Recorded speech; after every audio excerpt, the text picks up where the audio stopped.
Morning and good evening, wherever you are in our amazing world. Thank you for joining me today for a wonderful conversation where we get to shine the light on a very, very special person, a member of not just Sacred You community, but the Serving Circle community. And if you don't know about the Serving Circle community, definitely check it out and pop a comment in the comments and say, what's this thing about the Serving Circle? Definitely recommend it because you get to meet some amazing people like our very special guest today, Dr. Gary Wohlman. So Gary, thank you so much for joining us today, where we're going to get to know you and learn about how we can share our voice and the message with the world, so much more, just like you're doing, which is great. Let me introduce you a little bit. Then, like I said, I want to know more about you from you. So you're an archaeologist of the soul. I love that. Indeed.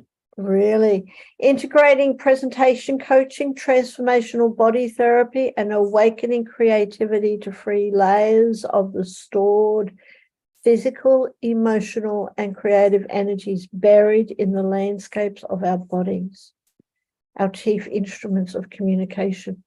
Mm-hmm. That is so powerful. Thank you. So powerful. Now, even though we were just talking and how you are currently living off grid, which we definitely want to know more about too, you were actually born in New York City. What an amazing difference. Amazing difference. And now you're living off grid in Northern Australia, which is beautiful. And you've received the Headmaster's Award at Horace Mann Private School for the student most excelling in both academics and athletics. Mm-hmm. Love it. Want to know so much more. And Gary, there is so much more to know. So tell us about the life of Gary and how you got from New York City to where you are now, being the archaeologist of the soul. Absolutely. Thank you for all those great comments. I couldn't have said it better. Of course, I wrote those words. So it's interesting to hear you echoing them where it doesn't have to come from within myself. My whole journey there, Sophia, has been traveling from where I started off in New York City west my whole life. I've made huge leaps. San Francisco, Hawaii, New Zealand, Australia, Bali, and Thailand over my 70 years. And in this journey, I've taken a prowess, a passion for what this body, our bodies, has been able to do as a champion springboard diver, gymnast, track star. And when I went to San Francisco, I learned all kinds of, as the beginning of the humanistic psychology movement was starting back then in the early 70s, terrific training programs in polarity therapy, bioenergetics, postural integration, all forms of physical, emotional, and creative release work. When I say that I'm an archaeologist of the soul, what I mean by that is when I received that work in San Francisco in my early 20s, what emerged through me in also the releasing of tensions and tears and emotions and all kinds of held on to stored energy in my physical body was out came the physical tension. Then the next layer down was the emotional self-talk, holding these tensions in place and keeping me attached to an old, familiar, outmoded who I thought I needed to be in order to fit in this world. And then underneath that layer again, physical, emotional. Then once they're released, the creative layers of what happened with me, being able to create songs, poems, plays, paintings, out with this huge creativity. I see us all this way. I see all of us buried within our own landscape. And so I've devoted my life ever since that time to freeing these layers of consciousness where we're all buried within our own skin. And in so doing, I've created numerous tools with my body therapy, presentation coaching, and awakening creativity. in the body therapy, I developed a tool that, like in receiving this award from my graduating class at Horace Mann, very esteemed, highly esteemed private school, I did receive the award for the most academically and athletically connected student. And my whole life's been about that, connecting the mind with the body. So with the body therapy, what I did was I found a way to stretch the muscles of the body at the same time that people were exhaling, and I spoke in affirmations in rhyme, like Dr. Seuss, to take people on this absolutely outrageously fun and whimsical, swift vision quest that would transport them in renewed self-talk, because it's easy to remember in rhyme, to transform people's relationships to our bodies, our communication, our partnerships, our creativity, and our contribution to humanity. When I was in my early 30s, I came out as a court jester and took these creative gifts in Hawaii to artists in the school program to share living legends of that culture with children, and with an interactive, participatory, improvisational bed, again with the rhyme, where everybody participated in the story and then learned it from a visual, kinesthetic point of view. Then I became more adept at being able to present myself and began to do this with heads of corporations, people who are running organizations, mainly and notably presidents of National Speakers Associations in the US, in New Zealand, in Australia, many professional speakers, top speakers in the world I've been coaching, and using these same improvisational skills to enhance the verbal, visual, and vocal engagement. So when people speak, I assist them from holding back, reproducing an old moment, then changing the self-talk and memory of that moment so people are able to take a stand of command in their land and speak from a place of authenticity, vulnerability, and strength, and connect with humans both online these days as well as in live connection as never before. So that's my journey in a 5-minute nutshell. In a You're smiling.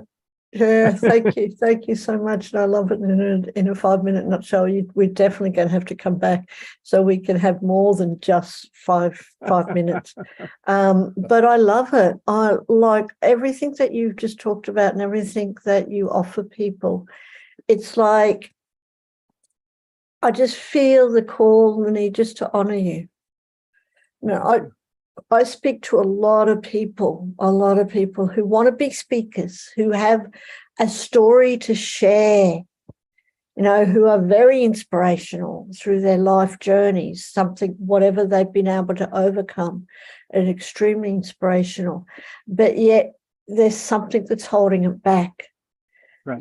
Like we have like you mentioned, all our life experiences. It goes into, they go into our bodies and can affect us, not just our voice, but our movement and everything. And I love it that now you're following like your passion to help others to unlock all that stuff that is holding us back. It's very simple, actually. It's very simple. I'll give you an example. Yes. One day, the first one that comes to mind, I always pick the image of what I'm seeing in my mind's eye, and that then becomes the next interaction or the next staging of a particular transformative ritual. So as you mentioned that, I saw a picture of an event where in Hawaii, about 5-6 years ago, I was at a large conference of conscious movement facilitators who were meeting in Maui, where I used to live. And a man who is a 5 rhythms movement teacher, conscious dance teacher from New York City, was talking to me at the lunch break. And he said, I forget what I have to say sometimes. And I hold back from really presenting the fullness of my expression, my authenticity. I said, what's holding you back? Is there something that happened when you were younger and you started to shake and you started to cry? And he said, I was bullied all my years when I was growing up in New York by all kinds of gangs. And my memory of standing up in public, even now when I'm in front of these very supportive groups who come to learn from me, is that when I stand up, I'm going to be attacked, not just rejected, but hit, and they're going to really hurt me. I say, okay, now he's really streaming with tears. And his vulnerability was shifting something aside because he admitted to the place where he was stuck. And a number of people in the room were witnessing his beautiful vulnerability, his raw, bold expression. And one after another came up to him and said, I like this. You're the kind of person I want to work with who doesn't hold back the fears, the shame, the anger, the pain. And he began to create a new self-talk. This is important. When any of you who are listening and watching are ready to reframe, you go back to an old moment and then you reframe that moment. In his case, he came up with the new self-talk of, it's safe for me to be seen and heard on all stages of my life. And with my court gesture skills, I had him sing it, whisper it, shout it, play around the room with it until it became cemented, anchored in his muscle memory. And it was a huge turning point in his life. Let me take this a bit further. For any of us that have created a program from any well-intentioned yet critical parent, mentor, teacher, lover, friend, who basically said, you can't be who you really want to be. They're either jealous or they had another agenda for you. Here's an exercise, the most powerful one that I've developed, that it's easy for us to practice. I'll do it with you right now. Do it with me in karaoke style, you who are watching, so you can really feel it in your bones, not just hear an interesting speaker. Here we go. Imagine yourself addressing that person or group that offended you, that put you down at an earliest stage of life. Saying these exact, or your version of these words after me. I now address you, and then you say the name of the person who pushed me down. In the online space, I recommend you take your right hand and direct it to the right upper corner of the screen. It looks like the left corner, but it's my right hand. That's the assertive energy from the male side of our body, saying these words. When you offended me, when you rejected me, when you attacked me in the way that you did to an individual or group back then, it so hurt me that I made a decision that I'm not good enough. I can't show myself. It's not safe to be seen. I'm going to be attacked. This is a false persona that I developed in order to be able to relate to you. It never was my true essence. And to go like this with your hand, holding it like an open chalice, with your left hand dipping into the cup, say these exact or your version of these words after me. I take these program patterns and pain, and I send it, do this with me, back to the source. I send it back to where it came. Heels of the hands up into the air. Feel the heels of your feet down to the earth. Declaring these words. I have just sent this past program I've been attached to, not feeling good enough, not feeling safe and being seen, somewhere else to play. Today for me is a new day. Taking your hands, hitting them on your hips very gently as you say these words. Hip, hip. Exactly. Hooray! My new self-talk is, it's safe for me to show up, stand up, and be heard and seen on all stages and in all stages of my life. And then I ask that person to notice in their thinking, in their speaking, in their actions for evidence, in their interactions, even in their dreams, of how this new self-talk has shown up in the weeks that follow when I continue to work with them online and continue to be of support. It's a very powerful exercise, probably the most powerful one that I've created. And now you can practice on your own or practice with me if you feel like you'd like some guidance, coaching, and mentoring. That's an example how anyone can step up and feel free to, it's safe for me to share my message with you and be heard. I love that. That is so, like, you can feel the energy of that. You can feel the power of that going through your body. And I can just imagine how, 100 times, 1,000 times more powerful it is when you actually do that and you're standing up there and sending that programming back to where it comes from, Yes. and then bringing in the new programming. Love it. I'll definitely be watching this again and checking Good. out Of course, all revisiting. your Absolutely. Yes. Yes. your links. Now I've just put all your YouTube channel and your website and everything else.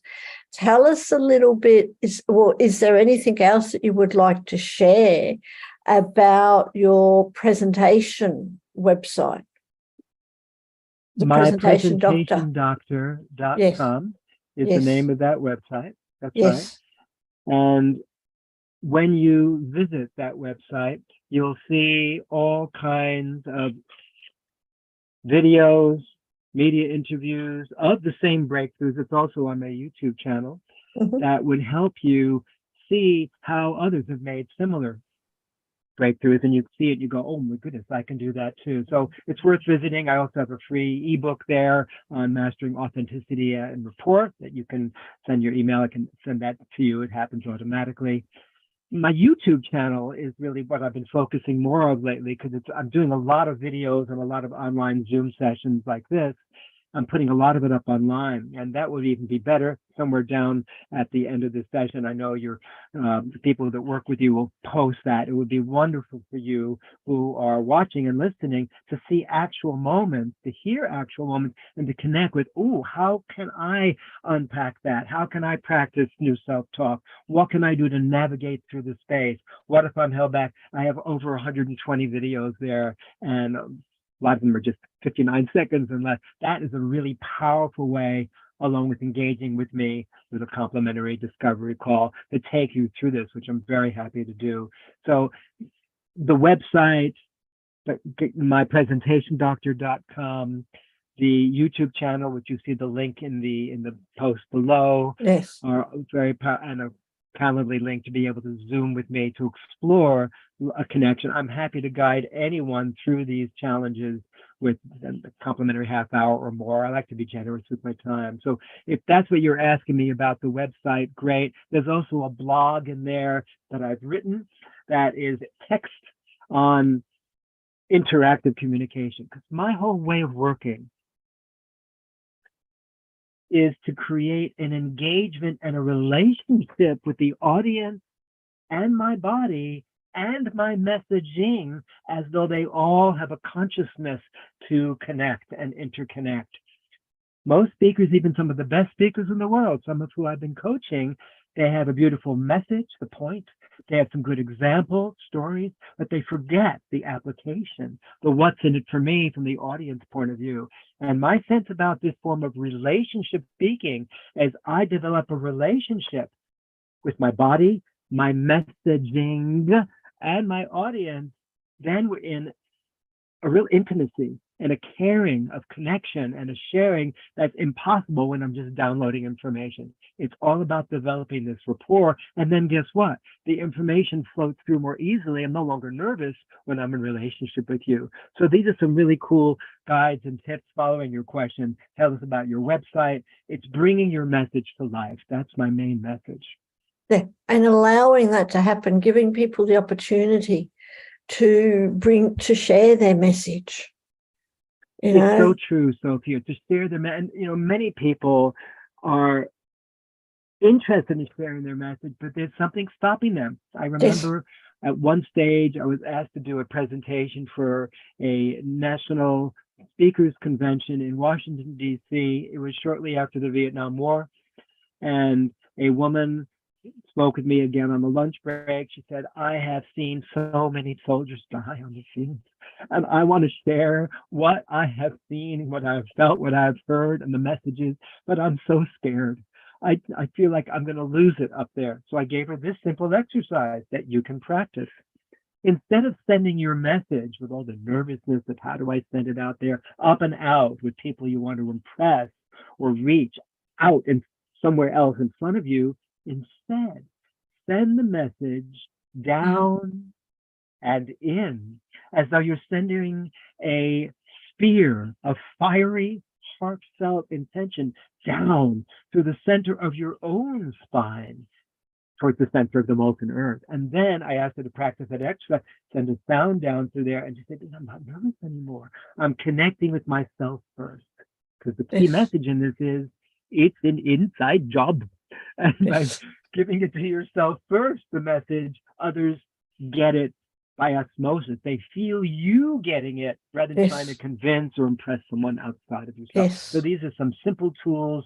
It's best through interaction. It's best if you can connect with me, that's great. I'll guide you through a bit of a journey with my compliments, and then you can be on your own. I want to be able to assist you in navigating through the uncharted waters first that may be terrifying. Let's unpack that first, and then it becomes easier. First, we have to release the physical, emotional layers of tension.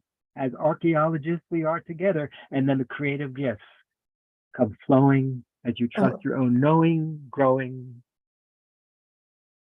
allowing yourself to step into the person who you really are, Exactly. To that power, and whether or not it's sharing the message with the world or whether or not it's just sharing your message with yourself and honoring and acknowledging your own journey. I know that happens, so many people, Gary, that I've talked to too. It's all about helping others, but we stop or we forget to stop and acknowledge our own journey. Exactly. Just for ourselves. It's so true. My key core wound in my life from a wonderfully intentioned mother who was an Aries, so she had this fiery kind of pushiness to her. I never felt good enough with all the A+ I got in school and all my, my achievements when I was younger as well. And so in this core wound of I'm not enough, I've been plagued with this my whole life. My self-identity for all those years was in performing, in presenting, in looking good out there. And I thought that my worthiness, just like my mom, was in helping others. And part of my dilemma, which now I'm helpful to help other professional helpers, is to turn that around. I have that in my book, Get Up, Stand Up for Your Life. The message that by giving to myself first, I'm a waterfall flowing over, and then I feed myself, 3 key words, with nurturing, inspiring, and empowering myself first and everything in my life and all those whose lives I'm graced to touch makes sense. Absolutely. Thank you. Thank you. Thank you ever so much, Gary, for sharing that. And I said, I definitely do want to have another conversation with you because there's so much more to talk about. But before we do go, I just have a couple of questions. And one of them would be, is there anything else? Is there any questions that I could have asked or that you would have liked me to ask? And how would have you answered that? Okay. Scanning all the moments. One of the more sensitive questions that you might ask me that you didn't ask is, tell us an embarrassing moment that you experienced in your journey that also assisted you in developing and honing your skills even more. Okay. I was in San Diego, California, and I was presenting for another advanced session of the National Speakers Association, because at that point I was seen as quite a mentor and a coach to coaches and speakers. This was 20, 30 years ago. And there was a problem at one moment where the video cameraman light bulb blew up and landed on someone's head and started burning their hair. Oh my gosh. It was an embarrassing moment for everybody. Now, I had a choice, okay? At that moment, I had a choice to fumble and go, oh my God, we got to stop. And I didn't do that. The way I am oriented, everything that happens is a part of the equation. So I include everything that happens. And so I said to everybody, now that's an example of an electrifying moment. And sometimes we think when we present, we've got to get the points clear, the examples and stories all correct, and then the applications of what's in it for me from the audience point of view, all carefully delineated, stylized, structured, and rehearsed before we present it all. Yet, it's true, isn't it? It's the moment when we break down and break through that our exquisite humanity, our depth of caring, our vulnerability as strength comes through. So I use that point, which I now use in my private sessions as well, to say, to embrace and embody our perfect imperfections, that in doing so, greater lessons can be learned, and the gift of being enough in the joys, in the sorrows, in the shame, blame, anger, pain, and joy, all the things that happen together, owning a sense of wholeness. So that particular moment was an embarrassing one, yet in utilizing it as part of the framework, let's see how we can learn from this. I always like to say, in the I, my example, in the you, how it applies to you, and in the we, the principles that connect us together, what can we learn from what just happened? And then people can say, well, here's what I learned. I thought I had to be perfect to show up. And now I realize it's actually my humanity that people love. And I don't have to prepare so much anymore. I don't have to hide behind the PowerPoint presentation. I can connect with other souls because it's a relationship with myself, my messaging, and the audience. That means more than getting it all right. So that's a good example of a most embarrassing moment and how to turn these How to turn around it around. for mutual benefit. Yeah. Yeah, and use them as examples, because the embarrassing moments happen to everyone. Absolutely. At all different times, at all different things. It's part of life, but the skill is to use them and to turn them around. So I love it. Thank you. Thank you ever so much for sharing that. I enjoyed it. I said I'll definitely be checking out your website, your YouTube channel, and everything else that we've got, and thoroughly recommend everyone who is watching, do click on the links below and connect with Dr. Gary. Even if it is just subscribing to the YouTube channel, as little as that. You've got some wonderful skills there, Gary, and I'm honored that you've chosen to share them with our community today, and I'm looking forward to really connecting with you again sometime very, very soon in the Serving Circle, if not somewhere else. Sophia. I see it as a sacred responsibility. When we have a gift, it's our responsibility to share that with the collective, particularly these days when part of what is unraveling is the collective, and part of our ability to step into leadership and to be all that we're meant to be is to share the energy that you make feel connected. Oh, I'm holding back, I'm anxious, is simply energy like butterflies in formation. So if you reframe it, as you reframe it, it comes through in a whole different way. It is our sacred responsibility to share the gifts, the wisdom, the teachings that we've come here with, to make this world and our own personal lives included a better place. A better place. Thank you. Thank you for sharing your gifts. Thank you. Such a pleasure, a joy, and an honor to be invited